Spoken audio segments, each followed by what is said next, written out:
ദൈവത്തിന് മഹത്വം. കർത്താവായ യേശു ക്രിസ്തുവിൻ്റെ അതിപരിശുദ്ധമായ നാമത്തിൽ ഏവർക്കും സ്നേഹവന്ദനങ്ങൾ അറിയിക്കുന്നു. യേശുവിൻ്റെ ആഗ്രഹങ്ങൾ സഫലമാക്കുന്നവർ എന്ന വിഷയം സംബന്ധിച്ച് നമ്മൾ 4 വിഷയങ്ങളാണ് ഈ ദിവസങ്ങളിൽ ചിന്തിക്കുവാൻ ആഗ്രഹിച്ചത്. അതിൽ പ്രാരംഭമായിട്ട് യേശു ആരാണെന്ന് ശ്രദ്ധിക്കുവാനിടയായി. രണ്ടാമതായിട്ട് യേശുവിൻ്റെ ആഗ്രഹങ്ങൾ ഏതെല്ലാമാണ് എന്ന് ചിന്തിച്ചു. മൂന്നാമതായിട്ട് എങ്ങനെയാണ് യേശുവിൻ്റെ ആഗ്രഹങ്ങൾ സഫലമാക്കുന്നത് എന്ന് ഓർക്കുവാൻ കഴിഞ്ഞു. ഇന്ന് എന്തെല്ലാം തടസ്സങ്ങളാണ് യേശുവിൻ്റെ ആഗ്രഹങ്ങൾ സഫലമാക്കുന്നതിൽ ഉള്ളതെന്നും ആ തടസ്സങ്ങൾ എങ്ങനെ അതിജീവിക്കാമെന്നുമാണ് ചിന്തിക്കുവാനായിട്ട് ആഗ്രഹിക്കുന്നത്. അതുകൊണ്ട് ഈ കാര്യങ്ങൾ ചിന്തിക്കുന്ന നാമാണ് യേശുവിൻ്റെ ആഗ്രഹങ്ങൾ സഫലമാക്കുന്നവരായിട്ട് ഓർക്കേണ്ടത്. ഇങ്ങനെ നമ്മൾ ചിന്തിക്കുവാൻ പോകുന്നത് യേശുവിൻ്റെ ഇഷ്ടം ചെയ്യുന്നതിനുള്ള തടസ്സങ്ങളും അതിനെ അതിജീവിക്കുവാൻ എന്ത് ചെയ്യാം എന്നുള്ള വിഷയവുമാണ് നമ്മൾ ചിന്തിക്കുവാൻ ആഗ്രഹിക്കുന്നത്. പ്രാരംഭമായിട്ട് നമുക്കൊരു ഭാഗം യോഹന്നാന്റെ സുവിശേഷം 15-ാം അധ്യായത്തിൽ നിന്ന് ചിന്തിക്കാം. യോഹന്നാന്റെ സുവിശേഷം 15-ാമത്തെ അധ്യായം 20-21 വാക്യങ്ങൾ. ദാസൻ യജമാനത്തിനേക്കാൾ വലിയവനല്ല എന്ന് ഞാൻ നിങ്ങളോട് പറഞ്ഞ വാക്കോട്ടെ. അവർ എന്നെ ഉപദ്രവിച്ചു എങ്കിൽ നിങ്ങളെയും ഉപദ്രവിക്കും. എന്റെ വചനം പ്രമാണിച്ചുവെങ്കിൽ നിങ്ങളുടേതും പ്രമാണിക്കും. എങ്കിലും എന്നെ അയച്ചവനെ അവർ അറിയായതുകൊണ്ട് എന്റെ നാമനിമിത്തം ഇതൊക്കെയും നിങ്ങളോട് ചെയ്യും. പിതാവിനെ അറിയാത്തതുകൊണ്ട് അവർ ഉപദ്രവിക്കുന്നവരായി തീരും എന്ന് കർത്താവ് ഓർമ്മിപ്പിച്ചു. പിതാവിനെ അറിയിക്കുക. വേറൊരു വാക്കിൽ, പിതാവിനെ അറിയിക്കുവാൻ കഴിഞ്ഞില്ലെങ്കിൽ ക്രൈസ്തവ സമൂഹത്തിന് പീഡനം സഹിക്കേണ്ടി വരുമെന്ന് യേശു കർത്താവ് ഓർമ്മിപ്പിക്കുകയായിരുന്നു. സാധാരണ പീഡിപ്പിക്കുന്നവരെയാണ് നാം ചിന്തിക്കുകയും അയ്യോ അവരങ്ങനെ ചെയ്തല്ലോ എന്ന് വിചാരിക്കുകയും ചെയ്യുക. എന്നാൽ യേശു കർത്താവോട് പറയുന്നത് പിതാവിനെ അറിയാത്തത് കൊണ്ടാണ്. പിതാവിനെ അറിഞ്ഞില്ലെങ്കിൽ അവർ അങ്ങനെ നിങ്ങളോട് ചെയ്യും. യോഹന്നാന്റെ സുവിശേഷം 16-ാം അധ്യായത്തിന്റെ 1-2 വാക്യങ്ങളിൽ നാം ഇങ്ങനെ വായിക്കുന്നു: നിങ്ങൾ ഇടറി പോകാതിരിക്കാൻ ഞാൻ ഇത് നിങ്ങളോട് സംസാരിച്ചിരിക്കുന്നു. അവർ നിങ്ങളെ പള്ളിഭ്രഷ്ടരാക്കും. അത്രയുമല്ല, നിങ്ങളെ കൊല്ലുന്നവൻ എല്ലാം ദൈവത്തിന് വഴിപാട് കഴിക്കുന്നു എന്ന് വിചാരിക്കുന്ന നാഴിക വരുന്നു. അവർ പിതാവിനെയും എന്നെയും അറിയായതുകൊണ്ട് പിതാവിനെയും യേശുവിനെയും അറിഞ്ഞില്ലെങ്കിൽ ഇങ്ങനെ ചെയ്യും. പള്ളിഭ്രഷ്ടരാക്കും. നിങ്ങളെ കൊല്ലുകയാണെങ്കിൽ അത് ദൈവത്തിന് വഴി കഴിക്കുന്നതായിട്ട് അവർ കരുതും. ഇതിന്റെ കുറ്റം ആർക്കാണ് എന്ന ചോദ്യത്തിന് യേശുവിന്റെ ഇഷ്ടം സഫലമാക്കുവാൻ ആഗ്രഹിക്കുന്നത് യേശുവിനെ അറിഞ്ഞവരാ. ആകാശവും ഭൂമിയും സകലവും ഉണ്ടാക്കി എന്ന ആ യേശു, ഏകരക്ഷകനാണെന്ന് മനസ്സിലാക്കുന്ന യേശു, പാപങ്ങളിൽ രക്ഷിക്കുന്ന യേശു, ആ യേശുവിനെ അറിഞ്ഞവരാണ് യേശുവിന്റെ ഇഷ്ടം സഫലമാക്കേണ്ടത്. ഒരു വാക്കിൽ, യേശുവിനെ കുറിച്ച് ലോകത്തിന് അറിയിക്കുന്നില്ല എങ്കിൽ അറിഞ്ഞ ആളുകൾ, അതായത് യേശുവിനെ അറിഞ്ഞവരും യേശുവിന്റെ ഇഷ്ടം എന്തെല്ലാമാണെന്ന് തിരിച്ചറിഞ്ഞവരും യേശുവിന്റെ ഇഷ്ടം എങ്ങനെയാണ് ചെയ്യാൻ സാധിക്കുന്നത് എന്നതിനെ കുറിച്ചും നമ്മൾ വളരെ കുറച്ച് മാത്രമേ ചിന്തിച്ചുള്ളൂ. വളരെ ഭാഗ്യമായിട്ട് മാത്രം. എന്നാൽ ഇങ്ങനെയൊക്കെ ചില കാര്യങ്ങളുണ്ട് എന്നുള്ളതൊന്ന് ചിന്തിക്കുന്നതിനും ഇതിനോട് ചേർത്ത് അനേക കാര്യങ്ങൾ പഠിപ്പിക്കുന്നതിനോ ഉള്ള അവസരങ്ങൾ ഉണ്ടാകുക എന്നുള്ളതാണ് ഓരോരുത്തർക്കും ഈ സന്ദർഭം കൊണ്ട് ഉദ്ദേശിക്കുന്നത്. അതുകൊണ്ട് പിതാവിനെ നാം അറിയിക്കുക എന്നത് പ്രധാനപ്പെട്ട വിഷയമാണ്. പിതാവിനെ അറിഞ്ഞിട്ട് പിതാവിനെ കുറിച്ച് അറിയിച്ചു കൊടുക്കുക. യേശുക്രിസ്തുവിനെ അറിയുക, യേശുക്രിസ്തുവിനെ കുറിച്ച് അറിയിച്ചു കൊടുക്കുക. പിതാവ് പ്രാർത്ഥിക്കാൻ പഠിപ്പിച്ച സന്ദർഭത്തിൽ നമ്മളെ ഓർപ്പിച്ചത് നാം ഓർക്കുന്നുണ്ടല്ലോ, പിതാവ് ആരാണെന്ന്. അവിടെ നാം വായിക്കുന്നുണ്ട് മത്തായി സുവിശേഷം 5-ാം അധ്യായത്തിൽ പിതാവിനെ സ്വർഗീയ പിതാവ് എന്ന് നാം വായിക്കുന്നു. സ്വർഗസ്ഥനായ പിതാവ്. ആ സ്വർഗീയ പിതാവ് സൽഗുണപൂർണനാണ്. അതുകൊണ്ട് നിങ്ങളും സൽഗുണപൂർണരാകുമെന്ന് യേശു കർത്താവ് പറഞ്ഞപ്പോൾ ഈ പിതാവ് സ്വർഗീയ പിതാവാണ്. സൽഗുണ പൂർത്തിയുള്ള ഒരു പിതാവാണ്. മത്തായി സുവിശേഷം 5-ാം അധ്യായം 48-ാമത്തെ വാക്യത്തിലാണ് നാം ആ കാര്യം വായിക്കുന്നത്. നീതിമാന്മാർക്കും നീതികെട്ടവർക്കും മഴ പെയ്ച്ചു കൊടുക്കുന്ന പിതാവ്. നല്ലവരും ചീത്തവരും നോക്കിയിട്ടല്ല, എല്ലാവർക്കും തന്റെ സൂര്യനെ ഉദിപ്പിച്ചു കൊടുക്കുന്ന പിതാവ്. ആ പിതാവിനെ അറിയിച്ചു കൊടുക്കുവാനുള്ള ഉത്തരവാദിത്വം നമുക്കുണ്ട്. ഈ പിതാവ് സ്നേഹവാനായ പിതാവാണ്. പുത്രനെ നമുക്ക് അയച്ച പിതാവ് സ്നേഹവാനായ പിതാവ്. മനസ്സിലുള്ള പിതാവാണ്. ആ പിതാവിനെ അറിയിച്ചു കൊടുക്കുവാൻ, നിങ്ങളോട് മനസ്സിലുണ്ട് എന്ന് ജനതകൾക്ക് അറിയിച്ചു കൊടുക്കുവാനുള്ളവരാണ് നാം. മനസ്സിലുള്ള പിതാവ് ഏക പിതാവാണ്. മറ്റൊരു പിതാവും നമുക്കില്ല. ആ സ്വർഗീയ പിതാവ് ഒരേ ഒരു പിതാവേ ഉള്ളൂ. നമുക്ക് എല്ലാവർക്കും ഒരു പിതാവല്ലോ ഉള്ളത് എന്ന് നാം വായിക്കുമ്പോൾ ഏക പിതാവിന്റെ മക്കളാണ് നാം. സൃഷ്ടാവായ പിതാവാണ്. മലാഖിയുടെ പുസ്തകം 2-ന്റെ 10-ാം വാക്യത്തിൽ നാം വായിക്കുന്നുണ്ട്, ആ സൃഷ്ടാവാണ് നമുക്ക് എല്ലാവർക്കും ഉള്ള ഒരു പിതാവ്. ഈ പിതാവ് ദൈവമാണ്. പിതാവായ ദൈവം എന്ന് നാം തിരുവചനത്തിൽ വായിക്കുന്നു. പിതാവ് ദൈവമാണ്. സർവശക്തിയുള്ള പിതാവ് എന്ന് നാം വായിക്കുമ്പോൾ അവൻ സർവശക്തനാണ്. അങ്ങനെയുള്ള പിതാവിനെ നാം ലോകത്തിൽ പരിചയപ്പെടുത്തുവാൻ ആവശ്യമുണ്ട്. ഈ പിതാവ് എല്ലായിടത്തുമുള്ള സർവ്വവിദ്യാപിയാണ്. ആ പിതാവ് അയച്ച ഈ ഭൂമിയിലേക്ക് വന്ന യേശുക്രിസ്തുവിനെ കുറിച്ച് നാം പിതാവ് അയച്ചവനായിട്ടാണ് കാണുവാൻ കഴിയുന്നത്. നമ്മളുടെ യോഹന്നാന്റെ സുവിശേഷത്തിൽ തന്നെ പിതാവ് അയച്ച കാര്യത്തെക്കുറിച്ച് വായിക്കുവാനായിട്ട് ഇടയായി തീർന്നു. യേശു കർത്താവിനെ പിതാവ് ഈ ഭൂമിയിലേക്ക് അയച്ചു. ഇനിയും യേശു കർത്താവ് അതിനുശേഷം പിതാവിന്റെ അടുക്കിലേക്ക് തിരികെ പോകുന്ന കാര്യവും പറയുന്നതായിട്ട് കാണാം. യോഹന്നാന്റെ സുവിശേഷം 16-ാം അധ്യായത്തിന്റെ 5-ാം വാക്യത്തിൽ, ഇപ്പോൾ ഞാൻ എന്നെ അയച്ചവന്റെ അടുക്കൽ പോകുന്നു, അല്ലെങ്കിൽ മടങ്ങിപ്പോകുന്നവൻ. യേശുക്രിസ്തു പിതാവിൽ നിന്ന് വന്നവനാണ്, പിതാവിലേക്ക് പോകും. അങ്ങനെ പിതാവും യേശുക്രിസ്തുവും ഐക്യതയിലാണ് എല്ലാ ശുശ്രൂഷകളും നിവർത്തിച്ചതായിട്ട്, നമുക്ക് വേണ്ടി നിവർത്തിച്ചതായിട്ട് കാണുവാൻ കഴിയുന്നത്. അനന്യനാണ് പിതാവ്, മാറ്റമില്ലാത്തവൻ എന്നാണ് അനന്യൻ എന്ന വാക്കിന്റെ അർത്ഥം. പിതാവിനെ കുറിച്ച് ലോകത്തിൽ വെളിപ്പെടുത്തിയപ്പോൾ അവൻ മാറ്റമില്ലാത്തവനാണ്. യഹോവ അനന്യൻ, ആ പിതാവ് മാറ്റമില്ലാത്ത പിതാവാണ്. ന്യായവിധി മുഴുവനും പുത്രന് കൊടുത്ത പിതാവാണ്. ഈ പിതാവിനെ കുറിച്ച് നാം വായിക്കുമ്പോൾ എന്തെല്ലാം മനുഷ്യനെ ന്യായവിധിക്കുവാനായിട്ട് ഉണ്ടോ ആ കാര്യങ്ങളെല്ലാം പുത്രൻ നമ്മുടെ ന്യായവിധി ഏറ്റെടുത്തു. എന്നാൽ പുത്രൻ വിശ്വസിക്കാത്തവർക്ക് ന്യായവിധി വന്നു കഴിഞ്ഞു. ന്യായവിധി മുഴുവനും പുത്രനെ കൊടുത്തു. ഇങ്ങനെ പിതാവിനെ കുറിച്ച് അനേക കാര്യങ്ങൾ വെളിച്ചങ്ങളുടെ പിതാവായിട്ട് നാം കാണുന്നുണ്ട്. നമ്മുടെ പിതാവ്, ഈ പിതാവിനെ കുറിച്ച് നാം അനേക കാര്യങ്ങൾ തിരുവെഴുത്തിൽ നിന്ന് കാണാൻ കഴിയുന്നുണ്ട്. നമ്മുടെ പിതാവ് നമ്മുടെ ആവശ്യങ്ങൾ ഇന്നതെന്ന് അറിയുന്ന പിതാവാണ് എന്ന് മത്തായി സുവിശേഷം 6-ാം അധ്യായത്തിൽ വായിക്കുന്നുണ്ട്. ഇങ്ങനെ പിതാവിന്റെ പ്രത്യേകതകളെ കുറിച്ച് നാം ഓർക്കുമ്പോൾ നമ്മെക്കുറിച്ച് വിചാരമുള്ള ഒരു പിതാവ്, നമ്മെക്കുറിച്ച് അറിവുള്ള പിതാവാണ്. ആ പിതാവിനെ അറിയിക്കുകയും ചെയ്തില്ല എങ്കിൽ അതിന്റെ തിക്തഫലം നാം തന്നെ അനുഭവിക്കേണ്ടി വരും. നിങ്ങളെ കൊല്ലുകയോ പള്ളിഭ്രഷ്ടരാക്കുകയോ ചെയ്യും എന്ന് യഹൂദ സമൂഹത്തോട് ചേർന്ന് നിൽക്കുന്ന കാലഘട്ടത്തിൽ യേശുവിന്റെ ശിഷ്യന്മാരോട് പറഞ്ഞു. പള്ളിഭ്രഷ്ടരാക്കുക അല്ലെങ്കിൽ യഹൂദ സമൂഹത്തിൽ നിന്ന് വേർപെട്ട് അവർ കർത്താവിന്റെ ശിഷ്യത്വത്തിൽ ജീവിക്കുവാനിടയാകുന്ന ആ കാലഘട്ടത്തിൽ അവരോട് പറയുകയാണ്, പള്ളിഭ്രഷ്ടരാക്കും. നിങ്ങളെ കൊല്ലുന്നവർ ദൈവത്തിന് വഴിപാട് കഴിക്കുന്നു എന്ന് വിചാരിക്കുന്ന നാഴിക വരുന്നു. അങ്ങനെ യേശു കർത്താവിനെ അറിഞ്ഞവർ പിതാവിനെ അറിയുവാൻ യേശു കർത്താവ് പിതാവിനെ കുറിച്ച് പറഞ്ഞു തന്നു, പഠിപ്പിച്ചു തന്നു. അത് നാം അറിഞ്ഞും അറിയിക്കുവാനും ഉള്ളവരാണ്. അതുകൊണ്ട് യേശു ക്രിസ്തുവിനെ ലോകത്തിൽ യേശുവിന്റെ ഇഷ്ടം ചെയ്യുക, അല്ലെങ്കിൽ യേശുവിന്റെ ആഗ്രഹം സഫലമാക്കുക എന്നതുകൊണ്ട് ഉദ്ദേശിക്കുന്നത് പിതാവിനെ അറിയണം, യേശു ക്രിസ്തുവിനെയും ലോകത്തിൽ ഉള്ളവർ അറിയണം. അത് എന്നേക്ക് അറിയാൻ കഴിയും. ഇത് ക്രിസ്തുവിനെ വെളിപ്പെടുത്തുവാൻ പിതാവ് പ്രസാദിച്ചതുകൊണ്ട് നാം ആ യേശു ക്രിസ്തു വെളിപ്പെടുത്തിയിരിക്കുന്ന നിലയിൽ തന്നെ പിതാവിനെ ലോകത്തിനും പരിചയപ്പെടുത്തുവാൻ ആവശ്യമുണ്ട്. യേശുവിന്റെ ആഗ്രഹം പിതാവിനെയും യേശു ക്രിസ്തുവിനെയും ലോകം മുഴുവനും അറിയണം. അറിയിക്കുവാൻ തയ്യാറല്ലെങ്കിൽ നിങ്ങളെ കൊല്ലുന്നവർ ദൈവത്തിന് വഴിപാട് കഴിക്കുന്നു എന്ന് വിചാരിക്കുന്ന നാഴിക വരുന്നു എന്ന് ഇവിടെ നാം യോഹന്നാൻ സുവിശേഷം 16 വായിച്ചപ്പോൾ അർത്ഥമാക്കുന്നത്, പിതാവിനെ അറിയിക്കുവാൻ ഇന്ന് എനിക്കൊന്നും പറ്റില്ല, എനിക്കൊന്നും പറ്റില്ല എന്ന് വിചാരിച്ച് വീട്ടിലോ വ്യക്തിപരമായിട്ടോ കുടുംബമായിട്ടോ സഭയായിട്ടോ ഒക്കെ അങ്ങനെയുള്ള കാര്യത്തിൽ നിന്ന് വ്യതിചരിച്ചു പോകുന്നുവെങ്കിൽ നാം ഓർക്കേണ്ടത് മറ്റുള്ളവർ ക്രൈസ്തവ പീഡനത്തിന് നമ്മൾ തന്നെയാണ് കാരണം എന്ന്. അതുകൊണ്ട് യേശുവിന്റെ ഇഷ്ടം, യേശുവിന്റെ ആഗ്രഹം സഫലമാക്കുന്നതിൽ പരാജിതരായാൽ നമുക്ക് ഈ ലോകത്തിൽ തന്നെ പ്രതിസന്ധികൾ നേരിടേണ്ടതായിട്ട് വരുമെന്ന് ഇത് സൂചിപ്പിക്കുന്നതായിട്ട് കാണാം. യേശു ക്രിസ്തു ഈ ഭൂമിയിലേക്ക് വന്നത് പാപികളെ രക്ഷിക്കാനാണെന്ന് നാം ഇതിനു മുമ്പ് ആദ്യത്തെ ക്ലാസ്സിൽ തന്നെ ഓർത്തതാണ് യേശു ആരാണെന്നുള്ളത്.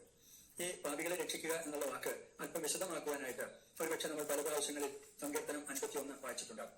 അതില് ചില പ്രധാനപ്പെട്ട വസ്തുതകൾ, ഏകദേശം 22ഓളം വസ്തുതകൾ ഇവിടെ ഓർമ്മിപ്പിക്കുവാനായിട്ട് ആഗ്രഹിക്കുക. ഇതിന്റെ 51ാമത്തെ സങ്കീർത്തനത്തിൽ 13ാമത്തെ വാക്യത്തിൽ നാം വായിക്കുന്നുണ്ട്, അപ്പോൾ എന്ന വാക്ക് പറഞ്ഞിട്ട്, അപ്പോൾ ഞാൻ അതിക്രമക്കാരോട് നിന്റെ വഴികളെ ഉപദേശിക്കും.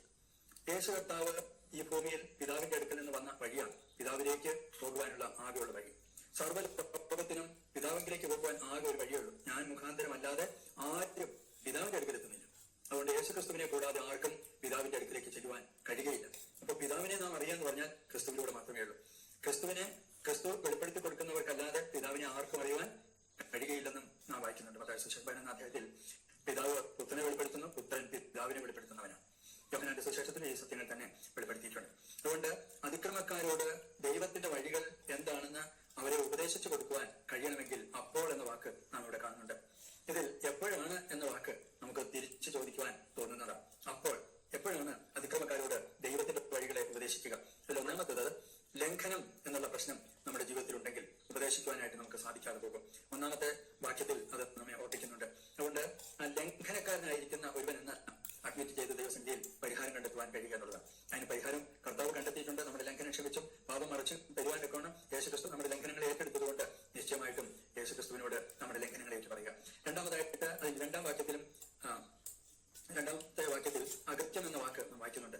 5ാമത്തെ വാക്യത്തിലും ഇതുപോലെ തന്നെ അകൃത്യത്തെ കുറിച്ച് വായിക്കുന്നുണ്ട്. അകൃത്യത്തിൽ ഉരുവായി അകൃത്യത്തിൽ ആണ് ജീവിക്കുന്ന സ്ഥിതിയെ കുറിച്ചൊക്കെ അവിടെ പറയുമ്പോൾ അകൃത്യം ഒരു പ്രശ്നമായിട്ടാണ് അവിടെ പറഞ്ഞിരിക്കുന്നത്. ആ തടസ്സത്തെ നീക്കുവാൻ, ലംഘനം, അകൃത്യം, ഇതിനെയൊക്കെ നീങ്ങുവാൻ കഴിഞ്ഞില്ലെങ്കിൽ നാം നിശ്ചയമായിട്ടും ദൈവത്തിന്റെ യേശുവിന്റെ ഇഷ്ടം സഫലമാക്കുവാൻ കഴിയാത്ത തടസ്സത്തിലായിരിക്കുന്നു. എപ്പോഴാണ് ഇതിനൊക്കെ പരിഹാരം ഉണ്ടായി തീർന്നത്? അപ്പോഴാണ് അതിക്രമക്കാരോട് ദൈവത്തിന്റെ വഴികളെ ഉപദേശിച്ചു കൊടുക്കുവാൻ സാധിക്കുന്നത്. ദൈവത്തിന്റെ വഴികളെ കുറിച്ച് ഉപദേശിച്ചു കൊടുക്കുവാൻ കഴിവ് ലഭിക്കുവാൻ അതിക്രമങ്ങളിൽ നിന്ന്, അകൃത്യങ്ങളിൽ നിന്ന്, അതുപോലെ 3ാമത്തെ കാര്യം 2ാം വാക്യത്തിൽ തന്നെ പറയുന്നുണ്ട്, പാപം എന്ന വാക്ക്. പാപത്തിൽ നിന്നുള്ള പാപം മായ്ച്ചു കളയണം. പാപം നമുക്ക് നമ്മുടെ ജീവിതത്തിൽ നിന്ന് ആ പാപം പോക്കണം. പാപത്തിലാണ് നാം ഉരുവായത്. പാപം മായ്ച്ചു കളയുവാൻ ഇടയായിത്തീരുന്ന സ്ഥിതി ഉണ്ടാകേണ്ടതാണ്. ഇതെല്ലാം ഇതേ സങ്കീർത്തനത്തിൽ തന്നെ നാം വായിക്കുന്നുണ്ട്. 2-ാം വാക്യത്തിൽ പാപം പോക്കുന്ന കാര്യത്തെക്കുറിച്ച്, അകൃത്യം പോക്കുന്ന കാര്യത്തെക്കുറിച്ച്, അകൃത്യത്തിലാണ് ഉരുവായതെന്ന് 5-ാം വാക്യത്തിൽ, അകൃത്യം മായ്ച്ചു കളയുവാനായിട്ട് ഇടയായിത്തീരുക എന്ന 9-ാം വാക്യത്തിലും നാം കാണുന്നുണ്ട്. പാപത്തെക്കുറിച്ച് നാം ശ്രദ്ധിച്ചപ്പോൾ 2-ാം വാക്യത്തിൽ പാപത്തെക്കുറിച്ച് പ്രത്യേകം എടുത്തു പറയുന്നുണ്ട്. ഞാൻ ദൈവത്തോട് പാപം ചെയ്തു എന്ന് സമ്മതിക്കുന്ന ഒരു സങ്കീർത്തനക്കാരൻ നാം കാണുന്നുണ്ട്. പാപത്തിന് രക്ഷിക്കുവാൻ ഉള്ളത് കൊണ്ടാണ് യേശു എന്ന് പേരിട്ടത്. പാപികളെ രക്ഷിക്കുവാനാണ് ഭൂമിയിലേക്ക് യേശുക്രിസ്തു വന്നത്. ക്രിസ്തു പാപികളെ രക്ഷിപ്പാൻ ലോകത്തിൽ വന്നു എന്നുള്ളത് വിശ്വാസവും എല്ലാവരും അംഗീകരിക്കാൻ യോഗ്യവുമായ വചനം എന്ന് നാം വായിക്കുന്നുണ്ട്. അതുകൊണ്ട് എല്ലാവർക്കും അംഗീകരിക്കത്തക്ക വിധത്തിലാണ് പാപത്തിൽ നിന്ന് യേശുക്രിസ്തു രക്ഷിക്കാൻ വന്നതെന്നാൽ ആ പാപത്തിൽ നിന്ന് നമുക്ക് മോചനം, രക്ഷ, വിടുതൽ, നീക്കം കിട്ടിയില്ല എങ്കിൽ നാം ഇന്നും പാപത്തിൽ തുടരുവാനിടയാകും. അതുകൊണ്ട് പാപം നീക്കപ്പെട്ടവരായി, പാപം ഞാൻ ചെയ്തു എന്ന് യേശുവിനോട് ഏറ്റുപറഞ്ഞ്, ദൈവത്തോട് ഏറ്റുപറഞ്ഞ് ക്ഷമ പ്രാപിക്കുവാൻ ഏറ്റുപറച്ചിൽ പ്രധാനപ്പെട്ടതാണ്.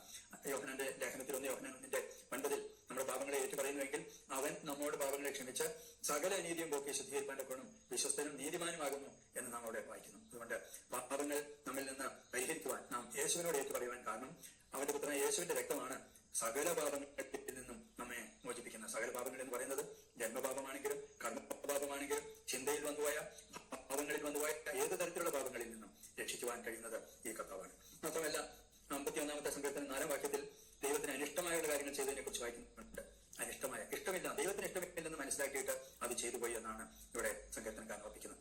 ദൈവത്തിന് ഇഷ്ടമുള്ള കാര്യങ്ങൾ ഏതെന്ന് തിരിച്ചറിഞ്ഞ ദൈവേഷ്ടം നിവർത്തിക്കുവാനൊക്കെ സമർപ്പിക്കപ്പെടേണ്ടതിന്റെ പ്രാധാന്യം അവിടെ വെക്കാൻ കഴിയുന്നു. അങ്ങനെയാണ് അനിഷ്ടമായ കാര്യങ്ങളിൽ നിന്ന് അനിഷ്ടമായത് ചെയ്തു പോയി എന്ന് സമ്മതിച്ച് ദൈവസന്ധിയിൽ ഏറ്റുപറഞ്ഞ് ക്ഷമ പ്രാപിച്ച് ഇനിയും അനിഷ്ടമല്ല ദൈവത്തിന് ഇഷ്ടമുള്ള കാര്യങ്ങൾ നിവർത്തിക്കുവാനായിട്ട് കഴിയണം എന്നുള്ളതാണ്. അനീതി 4-ാമത്തെ വാക്യം 51-ാം സങ്കീർത്തനം അനീതിയെ കുറിച്ച് പറയുന്നുണ്ട്. നീതിയില്ലാത്ത ജീവിതം. ദൈവത്തോടുള്ള സ്നേഹമുണ്ടെങ്കിൽ നീതി പ്രവർത്തിക്കുന്നവരായിത്തീരും. പക്ഷെ അനീതിയിൽ ജീവിക്കുമ്പോൾ നീതിമാൻ ആയിരിക്കുന്ന ഒരു ദൈവമാണ്. ആ ദൈവത്തിന് മുമ്പാകെ അനീതിയുള്ള ജീവിതത്തിന്റെ പ്രശ്നം നീതിമാനായ ദൈവത്തിന് മുമ്പാകെ ഒരിക്കലും നമുക്ക് മുന്നോട്ട് പോകാൻ കഴിയാത്ത സ്ഥിതി. പക്ഷെ നീതിമാനായി നീതികെട്ടവരായി നമുക്ക് വേണ്ടി നമ്മുടെ പാപനിമിത്തം ഒരിക്കൽ കഷ്ടം അനുഭവിച്ചതുകൊണ്ട് പത്രോസിന്റെ ലേഖനത്തിൽ പറയുന്ന പോലെ നമുക്ക് നീതീകരണം അതുകൊണ്ട് സാധ്യമാക്കി തന്നു. അതുകൊണ്ട് അനീതിയിൽ നിന്നുള്ള വേർപാട് നീതിമാനായ ദൈവത്തിന് മുമ്പാകെ ആവശ്യമാണ്. അങ്ങനെ ഉള്ളവർക്ക് നീതി പ്രവർത്തിക്കുവാനുള്ള ഉത്തരവാദിത്തമുണ്ട് എന്ന് നമുക്ക് തിരുവഴുത്തിൽ നിന്ന് ഓർക്കാൻ കഴിയും. നീതി പ്രവർത്തികൾ മനുഷ്യർ ദൈവത്തിന് മുമ്പാകെ പാപത്തിൽ ജീവിക്കുന്ന സമയത്ത് ചെയ്യുന്ന സകല നീതി പ്രവർത്തികളെന്ന് മനുഷ്യർ ചിന്തിക്കുന്നത് അതെല്ലാം കറകുരണ്ട തുണിക്ക് സമാനമാണ്. പക്ഷെ നീതി പ്രവർത്തിക്കുന്നതിന് വേണ്ടിയാണ്, നീതി പ്രവർത്തികൾ ചെയ്യുന്നതിന് വേണ്ടി, സൽപ്രവർത്തികൾ ചെയ്യുന്നതിന് വേണ്ടി, യോഗ്യമായ പ്രവർത്തികൾ ചെയ്യുന്നതിന് വേണ്ടി ആണ് നമ്മെ പുതിയ ജീവിതത്തിലേക്ക് കൊണ്ടുവരുവാൻ ഇടയാക്കിയത്. 6-ാമതായിട്ട് 51-ാം സങ്കീർത്തനത്തിന്റെ 4-ാം വാക്യത്തിൽ അവിടെ ദൈവം നിർമ്മലനാണ്. അപ്പോൾ അശുദ്ധരായിരിക്കുന്ന മനുഷ്യർക്ക് വിശുദ്ധനായ ദൈവത്തിന്റെ മുമ്പാകെ, നിർമ്മലനായ വേർപെട്ട ആ ദൈവത്തിന് മുമ്പാകെ നിൽക്കുവാൻ അയോഗ്യതയുണ്ട്. അതുകൊണ്ട് നിർമ്മലീകരിക്കുന്ന രക്തം, യേശുവിന്റെ രക്തം സകല പാപവും പോക്കി നമ്മെ ശുദ്ധീകരിക്കുന്നതാണ്, നിർമ്മലീകരിക്കുന്നതാണ്. നിർമ്മലനായ ദൈവം നമ്മെ വിശുദ്ധീകരിക്കുന്നു. അവന്റെ അടുക്കിലേക്ക് ചെന്ന് വിശുദ്ധി പ്രാപിച്ചാൽ അപ്പോൾ അങ്ങനെയുള്ളവരാണ് അതിക്രമക്കാരോട് ആ ദൈവത്തിന്റെ വഴികളെ ഉപദേശിക്കുവാൻ കഴിയുള്ളൂ. അതുപോലെ തന്നെ 51-ാം സങ്കീർത്തനത്തിന്റെ 6-ാം വാക്യത്തിൽ അസത്യമുള്ള ജീവിതം, ദൈവം അന്തരംഗത്തിലെ സത്യമാണ് ഇച്ഛിക്കുന്നത്. അപ്പോൾ ആ ഇച്ഛയ്ക്ക് അനുസൃതമായിട്ട് നമ്മുടെ ജീവിതത്തിൽ അന്തരംഗത്തിൽ സത്യമില്ലെങ്കിലോ നിശ്ചയമായിട്ടും സകല മനുഷ്യരും ഭോഷ്ക് പറയുന്നവർ എന്നെ വരുമെന്ന് റോമലേഖനം 3-ാം അധ്യായത്തിൽ വായിക്കുമ്പോൾ ദൈവം സത്യവാനാണ്. ആ സത്യവാനായിരിക്കുന്ന ദൈവത്തിന്റെ സത്യങ്ങളെ നമ്മുടെ ജീവിതത്തിൽ സ്വീകരിച്ച്, അല്ലെങ്കിൽ സത്യവാനായിരിക്കുന്ന യേശുവിനെ സ്വീകരിച്ച്, ഞാൻ തന്റെ വഴിയും സത്യവും ജീവനും, ആ സത്യവാനായിരിക്കുന്ന യേശുവിനെ സ്വീകരിച്ച് സത്യത്തിന്റെ ആത്മാവ് നമ്മുടെ ഹൃദയങ്ങളിൽ വന്ന് സകല സത്യത്തിന് വഴി നടത്തുവാൻ ഏൽപ്പിച്ചു കൊടുക്കപ്പെടുന്ന ജീവിതത്തിൽ അസത്യത്തിൽ നിന്ന് സത്യത്തിലേക്ക് നമ്മെ വഴി നടത്തുന്ന ദൈവാത്മാവിന്റെ പ്രവർത്തനം അനുഭവിക്കുവാൻ കഴിയുന്നു. അവൻ സകല സത്യത്തിലും വഴി നടത്തുന്നവനാണ്, സ്വന്തം നടക്കുകയല്ല, അവൻ നടത്തുന്നവനാണ്. യോഹന്നാൻ 16-ാം അധ്യായത്തിന്റെ 13-ാം വാക്യത്തിൽ നമ്മൾ വായിക്കുന്നു. മാത്രമല്ല നമുക്ക് അജ്ഞാനം ഉണ്ടായിരുന്നു. അന്തരംഗത്തിലെ ജ്ഞാനമല്ലോ ദൈവം ആഗ്രഹിക്കുന്നത്. ആ ജ്ഞാനം ഗ്രഹിക്കുവാൻ, അന്തരംഗത്തെ ജ്ഞാനം ഗ്രഹിക്കുവാൻ ഇടയാക്കിയാണ്. അജ്ഞാന നിമിത്തമുള്ള അജ്ഞാനത്തോടുകൂടെ, അതായത് ദൈവിക ജ്ഞാനം ലഭിക്കാത്ത അവസ്ഥ, ക്രിസ്തു എന്ന ജ്ഞാനത്തെ നമ്മുടെ ജീവിതത്തിൽ ഇല്ലാതെ പോയത്, ദൈവവചനത്തിൽ നിന്നുള്ള ജ്ഞാനം നമുക്ക് പ്രാപിക്കുവാൻ കഴിയാതെ പോകുന്നത്, ജ്ഞാനത്തിന്റെ ആത്മാവിനെ തിരുവഴുത്തിലെ സത്യങ്ങളെ ഗ്രഹിക്കാതെ പോകുന്നത്, ഇതെല്ലാം അജ്ഞാനത്തിന്റെ പ്രശ്നങ്ങളാണ്. അതെല്ലാം നമ്മുടെ ജീവിതത്തിന്റെ പ്രശ്നങ്ങളായിട്ടാണ് കാണാൻ കഴിയും. ദൈവേഷ്ടം ചെയ്യുന്നതിന് തടസ്സമായിരിക്കുന്നവയാണ്. അതിനെയൊക്കെ അതിജീവിക്കുവാൻ അന്തരംഗത്തിൽ സത്യം, അന്തരംഗത്തിൽ ദൈവിക ജ്ഞാനം ഗ്രഹിക്കുവാൻ, അല്ലെങ്കിൽ ക്രിസ്തുവിനെ ഗ്രഹിക്കുവാൻ ഇടയായിത്തീരുക എന്നതാണ്. ക്രൂശിക്കപ്പെട്ട ക്രിസ്തു ദൈവജ്ഞാനമാണ്. 1 അധ്യായത്തിൽ നമ്മൾ വായിക്കുന്നുണ്ട്. യഹൂദർക്ക് ഒരു പക്ഷേ അവർ അന്വേഷിക്കുന്ന പോലെ അല്ലായിരിക്കാം ക്രിസ്തുവിനെ ലോകത്തിൽ ദൈവം വെളിപ്പെടുത്തിയത്. യവനന്മാർ അന്വേഷിച്ച പോലെ അല്ലായിരിക്കാം ദൈവം ലോകത്തിൽ വെളിപ്പെടുത്തിയത്. പക്ഷെ ദൈവം വെളിപ്പെടുത്തിയത് അതേപോലെ തന്നെ ജ്ഞാനത്തിൽ വിവേകത്തോടുകൂടെ സ്വീകരിക്കുകയാണ്, അന്തരംഗത്തിൽ സത്യത്തോടെ അംഗീകരിക്കുകയാണ് വേണ്ടത്. ആ ജ്ഞാനത്തെക്കുറിച്ച് നാം തിരുവഴുത്തിൽ വായിക്കുമ്പോൾ ഈ ലോകത്തിന്റെ ജ്ഞാനമല്ല, ഈ ലോകത്തിന്റെ പ്രഭുക്കന്മാരുടെ ജ്ഞാനമല്ല, ലോകജ്ഞാനമല്ല, മറിച്ച് ക്രിസ്തുവിന്റെ ജ്ഞാനം, ക്രിസ്തു എന്ന ജ്ഞാനം, ദൈവജ്ഞാനം, ആ ജ്ഞാനമാണ് നമുക്ക് ലഭിക്കുവാനുള്ളത്. ആ ജ്ഞാനമാണ് തടസ്സമായിട്ട് നമുക്ക് ഓർക്കാൻ കഴിയുന്നു. ഇതുപോലെ 51 സങ്കീർത്തനത്തിന്റെ 8 വാക്യത്തിൽ അസന്തുഷ്ടിയുള്ള ജീവിതം അല്ലെങ്കിൽ ദുഃഖം ഉള്ള അവസ്ഥ, നാം അസന്തുഷ്ടിയുള്ള ജീവിതത്തിൽ നിന്ന് ആനന്ദമുള്ള ജീവിതത്തിലേക്ക് വരുവാനാണ് നമ്മിൽ നിന്ന് ആഗ്രഹിക്കുന്നത്. സന്തോഷവും ആനന്ദവുമുള്ള ആ കേൾക്കുന്ന സ്വരം ദൈവസന്നിധിയിൽ നിന്നാണ് അത് കേൾക്കാനുള്ളൂ. ലോകത്തിൽ എവിടെ നോക്കിയാലും അസന്തുഷ്ടിയും അസമാധാനവും ആനന്ദരഹിതവുമായ ജീവിത അന്തരീക്ഷത്തെയാണ് നമുക്ക് കാണാൻ കഴിയുന്നത്. എന്നാൽ കർത്താവിന്റെ വചനത്തിൽ നിന്ന് നമുക്ക് സന്തോഷത്തിന്റെ ധ്വനി ആ യേശുക്രിസ്തു ഈ ലോകത്തിൽ വന്നത് തന്നെ സകല ജനങ്ങൾക്കും സന്തോഷമായിട്ടാണ്. സർവ്വജനത്തിന് ഉണ്ടാകാനുള്ള മഹാസന്തോഷം ഞാൻ നിങ്ങളോട് സുവിശേഷിക്കുന്നു. ദാവീദിന്റെ പട്ടണത്തിൽ ക്രിസ്തു എന്ന രക്ഷിതാവ് നിങ്ങൾക്കായി ജനിച്ചിരിക്കുന്നു എന്ന് പറയുമ്പോൾ സന്തോഷം ക്രിസ്തു മാത്രമാണ്. ആ ക്രിസ്തുവിലുള്ള സന്തോഷത്തിൽ സന്തോഷിക്കുവാനാണ് ദൈവം നമ്മിൽ നിന്ന് പ്രതീക്ഷിക്കുന്നത്. ഇങ്ങനെ ഈ വാക്കുകളെല്ലാം തന്നെ അനേക വസ്തുതകളെ ഓർപ്പിക്കുന്നതാണെങ്കിലും ഒറ്റവാക്കിൽ മാത്രം പറഞ്ഞ് വിടുകയാണ് ചെയ്യുന്നത്. ബാക്കി വിശദമായിട്ട് പഠിക്കുവാനുള്ള അവസരങ്ങൾ വിശ്വാസലോകത്തിലുള്ളവർക്ക് പ്രയോജനപ്പെടുത്തുവാൻ കഴിയുമല്ലോ. മാത്രമല്ല 8ാമത്തെ വാക്യത്തിൽ അസ്ഥികൾ ഒടിക്കപ്പെടുന്ന അവസ്ഥ, ദൈവം അസ്ഥികളെ ഒടിക്കുക അല്ലെങ്കിൽ ജീവിതത്തിൽ ഡിസിപ്ലിനറി ആക്ഷൻ എടുക്കുന്ന അവസ്ഥ. ഒരാട് വളരെയധികം പ്രശ്നം ഉണ്ടാക്കുന്നുണ്ടെങ്കിൽ ഇടയൻ ആ ആടിനെ ഡിസിപ്ലിൻ ചെയ്യുന്നതിന് വേണ്ടി ഒരു രക്ഷയുമില്ലെങ്കിൽ ചെയ്യുന്നത് അതിന്റെ അസ്ഥി ഒടിച്ചിട്ട് അതിനെ വെച്ച് കെട്ടി അതിനെ ലാളിച്ച് സ്നേഹിച്ചു പരിഗണിച്ച് പരിപാലിച്ച് കൊണ്ട് നടക്കുന്നത് പോലെ ഡിസിപ്ലിനറി ആക്ഷൻ ദൈവം എടുക്കുന്നതിന് വേണ്ടിയുള്ള നയങ്ങൾ ദൈവം സ്വീകരിക്കും. ആ സമയത്ത് ഒരുപക്ഷെ ആ അതിക്രമക്കാരോട് വഴികൾ ഉദ്ദേശിക്കുവാൻ സാധിക്കണമെന്നില്ല. എന്നാൽ അതിൽ നിന്ന് സൗഖ്യം പ്രാപിച്ചു കഴിയുമ്പോൾ ആ ഒടിച്ച അസ്ഥികളൊക്കെ ഉല്ലസിക്കുവാൻ സന്തോഷിക്കാനിടയായിത്തീരുന്ന സാഹചര്യത്തിൽ ദൈവം എന്റെ ഈ കഷ്ടതയിൽ നിന്ന് എന്നെ വിടുവിച്ചു എന്ന് സാക്ഷ്യപ്പെടുത്തിക്കൊണ്ട് ദൈവത്തിന് വേണ്ടി സംസാരിക്കുവാൻ, അതിക്രമക്കാരോട് ദൈവത്തിന്റെ വഴികളെ കുറിച്ച് പറഞ്ഞു കൊടുക്കുവാൻ, ഇതാണ് വഴി ദൈവത്തിന്റേതെന്ന് അറിയിച്ചു കൊടുക്കുവാൻ അത് സഹായകമായിട്ട് തീരുന്നു. 51 സങ്കീർത്തനത്തിന്റെ 10ാമത്തെ വാക്യത്തിൽ സ്ഥിരതയില്ലാത്ത ആത്മാവ് അതൊരു മറ്റൊരു തടസ്സമാണ്. ഒരു ദിവസം ആരാധനയ്ക്ക് പോകും, വേറൊരു ദിവസം പോകില്ല. ഒരു ദിവസം അവൻ മറ്റേതെങ്കിലും കാര്യത്തിന് പോകുന്നത്, ഒരു ദിവസം ആത്മീയ ജീവിതത്തിൽ ശുഷ്കാന്തി, മറ്റൊരു ദിവസം യാതൊരു താല്പര്യമില്ല എങ്കിൽ സ്ഥിരതയില്ലാത്ത ഒരാത്മാവാണ്. എന്നാൽ സ്ഥിരതയുള്ള ആത്മാവ് എന്റെ ജീവിതത്തിൽ ആത്മാവിനാൽ എന്നെ പുതുക്കണമേ എന്ന പ്രാർത്ഥന നാം പരിഹാരത്തോടനുബന്ധിച്ച് കാണുവാനായിട്ട് കഴിയുന്നു. മാത്രമല്ല ദൈവത്തിന്റെ ആത്മാവ് പരിശുദ്ധാത്മാവാണ്. എന്നാൽ അശുദ്ധമായ ആത്മാവിനാൽ നയിക്കപ്പെട്ട് ഭൂതാത്മാവ്, അശുദ്ധാത്മാവ് എന്നൊക്കെ പറയുന്നത് തന്നെത്താൻ ചതയ്ക്കുന്ന, സ്വന്തം ജീവിതത്തെ നശിപ്പിക്കുന്ന, യോഗ്യമായ വസ്ത്രധാരണമില്ലാത്ത കല്ലറകളിൽ പോയി താമസിക്കുന്ന കാര്യത്തെക്കുറിച്ചൊക്കെ ഓർത്തു. അങ്ങനെ അശുദ്ധാത്മാവിൽ നിന്ന് അത് നമ്മുടെ ജീവിതത്തിൽ തടസ്സമായിട്ട് ജീവിക്കുന്നവയാണ്. എന്നാൽ അതിൽ നിന്നും മോചനം പ്രാപിച്ച സ്ഥിതിയിലാണ് യേശുവിനെ കുറിച്ച് സാക്ഷിക്കുവാനായിട്ട് കഴിയുള്ളൂ നാം കാണുന്നുണ്ട്. സുവിശേഷങ്ങളിൽ കാണുന്നത് അശുദ്ധാത്മാവ് വിട്ടുപോയ ശേഷമാണ് യേശുവിനെ കുറിച്ച് സാക്ഷ്യം പറയുവാൻ കഴിയുന്നത്. മറ്റത് യേശുവിന് വിരോധമായിട്ടോ യേശുവിന് അനുകൂലമല്ലാത്ത നിലയിലോ ജീവിക്കുന്ന സാഹചര്യങ്ങളിലായിരിക്കുന്നു. അതേസമയം തന്നെ യേശു ദൈവത്തിനെന്നറിയാം, ദൈവത്തെ എനിക്ക് നിനക്ക് തമ്മിൽ എന്തെന്നൊക്കെ പറയുന്നത്, അല്ലെങ്കിൽ എന്നെ ഉപദ്രവിക്കാൻ നേരത്തെ തന്നെ വന്നോ എന്നൊക്കെ ചോദിക്കുന്ന സ്ഥിതി. അവർക്ക് ഉപദ്രവം ശിക്ഷ കിട്ടാൻ പോകുന്നത് ദൈവത്തിനായ യേശു ക്രിസ്തുവിൽ നിന്നാണെന്ന് അവർക്കറിയാം. എന്നാൽ അവർ അത് ഉൾക്കൊള്ളുവാൻ തയ്യാറില്ലാത്ത നിലയിൽ പിന്നെയും തുടരുന്ന ജീവിതമായിരിക്കും അവർക്കുണ്ടാകുക. അതുകൊണ്ട് അശുദ്ധാത്മാവിൽ നിന്ന് പരിശുദ്ധാത്മാവ് ജീവിതത്തിൽ വന്നു കഴിയുമ്പോൾ ഉണ്ടാകുന്ന മാറ്റം. ഒരു സുഹൃത്തിനോട് ചോദിച്ചു, ഈ പരിശുദ്ധാത്മാവുള്ള വിശ്വാസികൾ അശുദ്ധാത്മാവ് കിടക്കുമെന്ന്. ഇല്ല എന്നാണ് ഉത്തരം. അങ്ങനെയാണെങ്കിൽ പഴയ നിയമത്തിലും പുതിയ നിയമത്തിലും പിശാച് പല ആളുകളെ പരീക്ഷിച്ചില്ലേ? ദൈവം സമ്മതിക്കാതെ ഒരു വിശ്വാസിയുടെ ജീവിതത്തിൽ ഒന്നും സംഭവിക്കില്ല. ദൈവം സമ്മതിക്കാതെ ഒരു കാര്യവും നടക്കില്ല. പിശാചിനും അവരുടെ ദൂതന്മാരിൽ നിന്നൊക്കെ സംരക്ഷണം വേലികെട്ടി സൂക്ഷിക്കുന്ന യോബിന്റെ ജീവിതത്തെ നാം കാണാൻ എങ്കിൽ യേശുവിന്റെ ശിഷ്യൻ എന്ന് വിളിക്കപ്പെട്ട യൂദാസിൽ പിശാച് കടന്നതോ അവൻ പിശാചാണെന്നുള്ള യേശുവിന് അറിയാമായിരുന്നു എന്ന് യോഹന്നാന്റെ സുവിശേഷം 6-ാം അധ്യായത്തിൽ വായിക്കുന്നുണ്ട്. അതുകൊണ്ട് അശുദ്ധാത്മാവിൽ നിന്ന് അവൻ മോചനം പ്രാപിക്കാതെയാണ് യേശുവിനോട് കൂടെ ഒരു അപ്പോസ്തലൻ എന്ന് വിളിക്കപ്പെട്ടുകൊണ്ട് യേശുവിനോട് കൂടെ യാത്ര ചെയ്തതായിട്ട് നാം കാണുന്നത്. അതുകൊണ്ട് എങ്ങനെ വിളിക്കപ്പെട്ടു എന്നുള്ളതല്ല പ്രാധാന്യം, മറിച്ച് യേശുവിനാൽ വിശുദ്ധീകരിക്കപ്പെട്ടവരായി യേശുവിന്റെ ആത്മാവിനാൽ പരിശുദ്ധാത്മാവിനാൽ നയിക്കപ്പെടുന്ന ജീവിതമാണ് വേണ്ടത്. 51 സങ്കീർത്തനത്തിന്റെ 12ാമത്തെ വാക്യത്തിൽ വായിക്കുന്നുണ്ട് മനസ്സൊരുക്കമുള്ള ആത്മാവ്. അതായത് നമുക്ക് മനസ്സിന് ഒരുക്കം വേണം. ആത്മീയ സത്യങ്ങളെ വിളിച്ചറിയിക്കണമെങ്കിൽ, അതിക്രമക്കാരോട് അറിയിക്കണമെങ്കിൽ മനസ്സിന് ഒരുക്കമില്ല. ഇന്ന് ആത്മീയ കാര്യത്തിന് വരുന്നുണ്ടോ? 2 ട്രാക്ട് കൊടുക്കാൻ വരുന്നുണ്ടോ? ആത്മീയ സത്യങ്ങളെ പങ്കുവെക്കാനായിട്ട് വരുന്നുണ്ടോ എന്ന ചോദ്യത്തിന് ഇല്ല, ഞാനില്ല. എന്താ അതിന്റെ അർത്ഥം? മനസ്സൊരുക്കമില്ല. വിശ്വാസലോകം മനസ്സൊരുക്കമുള്ള ആത്മാവിനാൽ ആ മനസ്സൊരുക്കമുള്ള ജീവിതം, ആന്തരിക ജീവിതത്തിൽ മനസ്സിന് ഒരുക്കം വേണം. സുവിശേഷത്തിനായിട്ടുള്ള ഒരുക്കം കാലിന് ചെരുപ്പാക്കിയ, സമാധാന സുവിശേഷത്തിനായിട്ടുള്ള ഒരുക്കം കാലിന് ചെരുപ്പാക്കിയുമെന്ന് എഫെസ്യ ലേഖനം 6-ാം അധ്യായം 15-ാം വാക്യത്തിന് വായിക്കുമ്പോൾ സമാധാനത്തിന്റെ സുവിശേഷം പറയുവാനായിട്ട് ഒരുങ്ങിയിരിക്കണം. ഒരുക്കമില്ല എന്നത് വളരെ ഒരു തടസ്സമായിട്ട് ഇരിക്കുന്നതെന്ന് കാണാം. ഇങ്ങനെ വലിയ തടസ്സങ്ങളെയും അതിജീവിക്കുവാൻ എപ്പോഴും ഒരുങ്ങിയിരിപ്പേൻ. പ്രതിവാദം പറവാൻ, എന്തിനു വേണ്ടി? നിങ്ങളുടെ പ്രത്യാശയെക്കുറിച്ച് പ്രതിവാദം പറവാൻ എപ്പോഴും ഒരുങ്ങിയിരിപ്പേൻ എന്ന് പത്രോസ് ലേഖനം 3-ാം അധ്യായം 15-ാം വാക്യത്തിൽ വായിക്കുമ്പോൾ നമ്മൾ പ്രത്യാശിക്കുന്ന കാര്യങ്ങൾ അത് പറയുവാൻ, യേശുവിനെ കുറിച്ച് പങ്കുവെക്കുവാൻ, യേശു നമ്മെ രക്ഷിച്ചത്, ദൈവം നമുക്ക് ചെയ്ത കാര്യങ്ങളെ പങ്കുവെക്കുവാൻ എപ്പോഴും മനസ്സിന് ഒരുക്കം വേണം. ദൈവത്തിന് നന്ദി പറയുവാൻ ഒരുക്കം വേണം. വിശുദ്ധരായിട്ട് ദൈവം ജീവിക്കുമ്പോൾ ആ ഒരുക്കത്തോടുകൂടെ മുന്നോട്ട് പോകുവാൻ ദൈവം നമ്മിൽ നിന്ന് പ്രതീക്ഷിക്കുന്നതായിട്ട് കാണാം. എങ്ങനെയാണ് നമുക്ക് ഒരുങ്ങാൻ കഴിയുക? ദൈവം ലോകസ്ഥാപനത്തിന് മുമ്പേ ക്രിസ്തുവിലാണ് എന്നെ തിരഞ്ഞെടുത്തത്. തന്റെ മഹത്വത്തിന്റെ പുകഴ്ചയ്ക്ക് വേണ്ടിയിട്ടാണ് എന്നെ ക്രിസ്തുവിൽ തിരഞ്ഞെടുത്തതെന്ന് മനസ്സിലാക്കി കഴിയുമ്പോൾ മനസ്സൊരുക്കമുള്ള ഒരു ജീവിതം ഉണ്ടാകുവാനില്ലാകുന്നു. ആ ജീവിതത്തിൽ മുന്നോട്ട് പോകുമ്പോൾ ഒരുങ്ങിയിരിക്കുന്ന കാര്യങ്ങൾ പ്രായോഗിക തലത്തിൽ പ്രവർത്തിക്കുവാനായിട്ട് സാധിക്കുന്നതാണ്. 51 സങ്കീർത്തനം 14 വാക്യത്തിൽ രക്തപാതകത്തിൽ നിന്ന് വിടുവിക്കണമെന്ന് താൻ പ്രാർത്ഥിക്കുന്നതായിട്ട് കാണാം. വേറൊരു വാക്കിൽ കൊലപാതക സ്വഭാവം മാനസിക ജീവിതത്തിൽ ഉണ്ടെങ്കിൽ, മറ്റുള്ളവരെ കൊല്ലുന്ന വാക്കുകൾ ഉപയോഗിച്ചാൽ പെരുമാറ്റമുണ്ടെങ്കിൽ അതെല്ലാം ശിക്ഷായോഗ്യമാണ്. അവർക്കൊന്നും അതിക്രമക്കാരോട് ദൈവത്തിന്റെ വഴി ഉപദേശിക്കുവാനായിട്ട് സാധിക്കില്ല. പലതരത്തിലുള്ള കൊലപാതകമുണ്ട്. സ്നേഹിക്കാത്തത് ഒരു കൊലപാതകമാണ്. 1 യോഹന്നാൻ 3 അധ്യായം 15-16 വാക്യങ്ങളിൽ 14-15 വാക്യങ്ങൾ വായിക്കുമ്പോൾ സ്നേഹമില്ലാത്ത ഒരവസ്ഥയുണ്ടെങ്കിൽ സഹോദരനെ സ്നേഹിക്കാത്തവനും കൊലപാതകമാണ്. അങ്ങനെ ആ കൊലപാതകം ഉള്ള സ്ഥിതിയിലാണെങ്കിൽ അതിക്രമക്കാരോട് എങ്ങനെ ഉപദേശിക്കുവാൻ കഴിയും? ദൈവത്തിന്റെ വഴി എങ്ങനെയാണെന്ന് സ്നേഹത്തോട് പറഞ്ഞു കൊടുക്കുവാൻ കഴിയാതെ പോകും. അതുകൊണ്ട് രക്തപാതകത്തിൽ നിന്ന് വിടുവിക്കണമേ എന്ന് ആ സങ്കീർത്തനക്കാരൻ പ്രാർത്ഥിക്കുന്നതായിട്ട് വിടുതൽ, രക്തപാതകത്തിൽ നിന്ന് വിടുതൽ ലഭിക്കുവാൻ ഇടയാക്കിയിരുന്നു. അനേക തലമുറകൾ ഉണ്ടാകാതിരിക്കുന്ന പല സജ്ജീകരണം ചെയ്തിട്ട് അനേക കുഞ്ഞുങ്ങൾ കൊല്ലപ്പെടുന്നത് രക്തപാതകത്തിന്റെ ഭാഗമാണോ എന്ന് വിചിന്തനം ചെയ്യുവാൻ ഇടയായിത്തീരണം.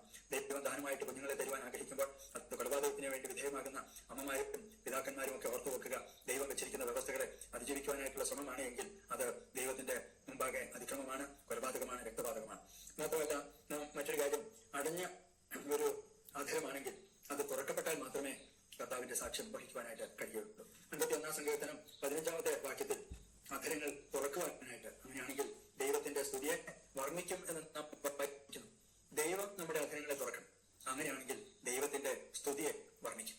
സ്തുതിയെ വർണ്ണിക്കണമെങ്കിൽ ദൈവത്തിന്റെ പുകഴ്ച എന്തെല്ലാം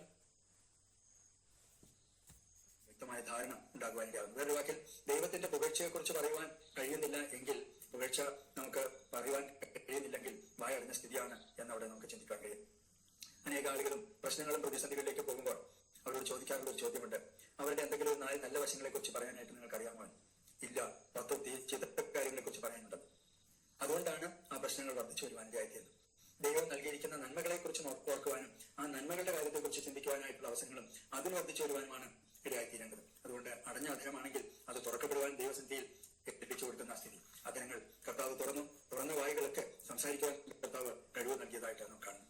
അങ്ങനെയുള്ള അവരുടെ വാക്ചാതുര്യമാണെങ്കിൽ ക്രൂശിൽ അർത്ഥമാകുമെന്ന കൊരിന്ത്യലേഖനത്തിൽ നാം 1 കൊരിന്ത്യരിൽ വായിക്കുന്നുണ്ടല്ലോ.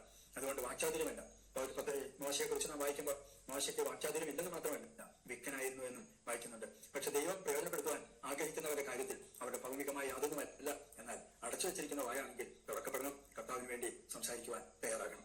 അങ്ങനെയുള്ള ജീവിതം ആവശ്യമാണ്. 19 സങ്കീർത്തനത്തിന്റെ 16 വാക്യത്തിൽ ദൈവം ഇച്ഛിക്കുന്ന അർപ്പണം, തകർന്ന മനസ്സ്, തകർന്ന് നുറുങ്ങിയുള്ള ഹൃദയം.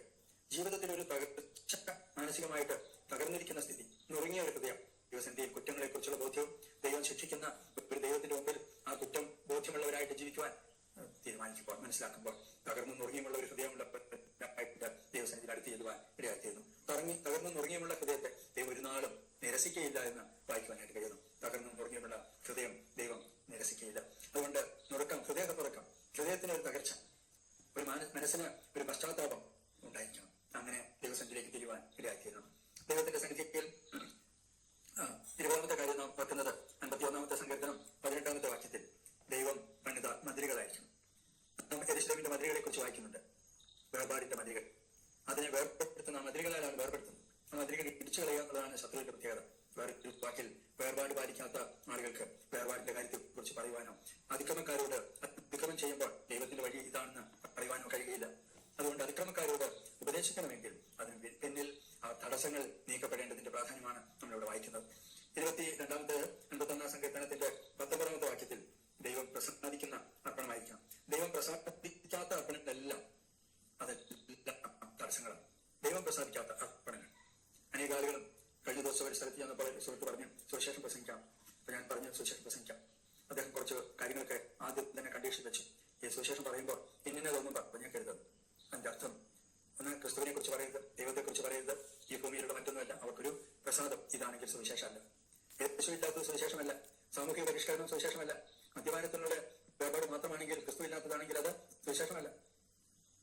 അവർ കൽപ്പിച്ച കൽപ്പനകളെ അനുസരിക്കുവാനായിട്ട് അറിയിക്കാത്തത്, പാപത്തെക്കുറിച്ച് ബോധ്യം വരുത്താത്ത, കൈതൊക്കിയിട്ട് സ്വർഗത്തിൽ പോകാൻ വിചാരിക്കുന്ന അത് സുവിശേഷം. അതുകൊണ്ട് ദൈവത്തിന് പ്രസാദമുള്ള അർപ്പണമാകണമെങ്കിൽ, ദൈവം അതിൽ പ്രസാദിക്കുന്ന പ്രസാദിക്കുന്നു എന്ന് പറയത്തക്ക വിധത്തിലുള്ള അർപ്പണം തന്നെ ആയിരിക്കേണ്ടത് അനിവാര്യമാണ്.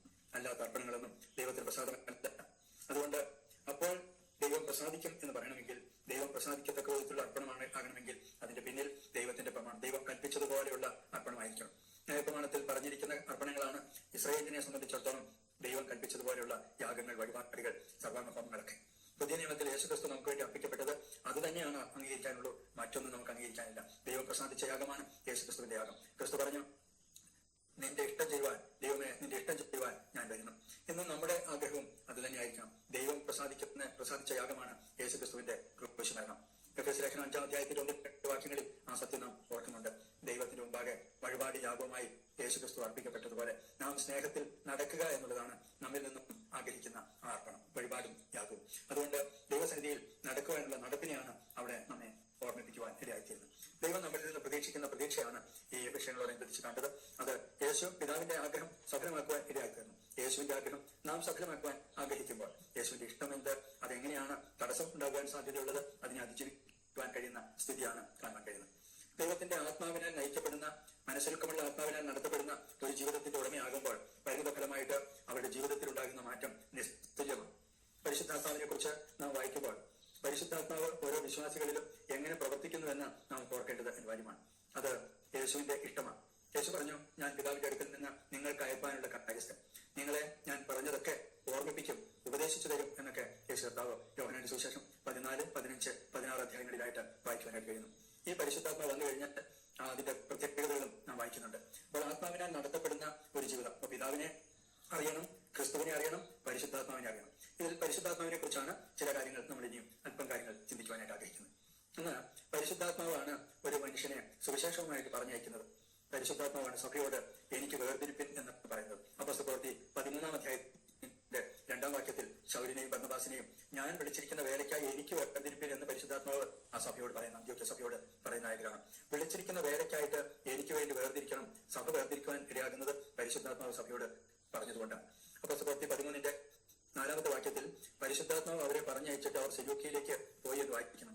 വേറൊരു വാക്യം, സുവിശേഷമായിട്ട് സഭയിലെ വിശ്വാസികൾ ഓരോരുത്തരും പുറത്തേക്ക് പോകുവാൻ കടപ്പെട്ടവരാണെങ്കിൽ അവരുടെ ഓരോരുത്തരും ശിഷ്യരായിത്തീരുന്ന കാര്യത്തെക്കുറിച്ച് നമ്മൾ ഓർത്തു. ശിഷ്യരുടെ ജോലി മറ്റുള്ളവർ ശിഷ്യരാകുവാനായിട്ട് പോകുക എന്നുള്ളതാണ്. അപ്പൊ പരിശുദ്ധാത്മാവാണ് പറഞ്ഞയക്കുന്ന പരിശുദ്ധാത്മാവ് അയക്കുമ്പോൾ അവർക്ക് ഒരു കാര്യം ബോധ്യപ്പെടുത്തുകയാണ്, അവർ ഓരോരുത്തരും രാജകീയ പൗരോഹിത്യമുള്ളവരാണ്.